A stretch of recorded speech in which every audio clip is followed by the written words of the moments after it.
La plupart des rues des grandes villes de Tanzanie étaient vides ce mardi en début de journée avant les manifestations prévues par l'opposition. Le gouvernement a déclaré ces rassemblements illégaux à titre préventif et a exhorté les citoyens à rester chez eux pour les célébrations du jour de l'indépendance du pays. Ces dernières semaines, le gouvernement tanzanien a envoyé un message fort selon lequel les gens ne devraient pas sortir dans les rues pour protester et s'exprimer sur les violences qui ont eu lieu lors des élections du 29 octobre.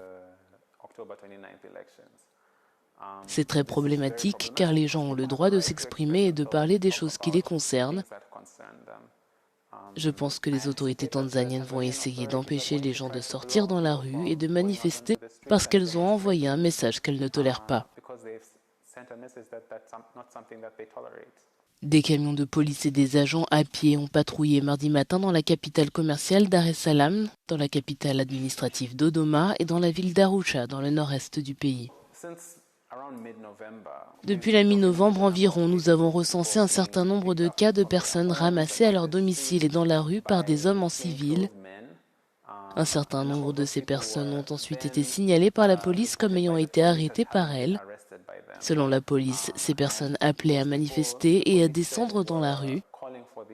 C'est vraiment inquiétant parce que les gens ont le droit d'appeler à des manifestations pacifiques, ce que les manifestations du D9 sont censées être.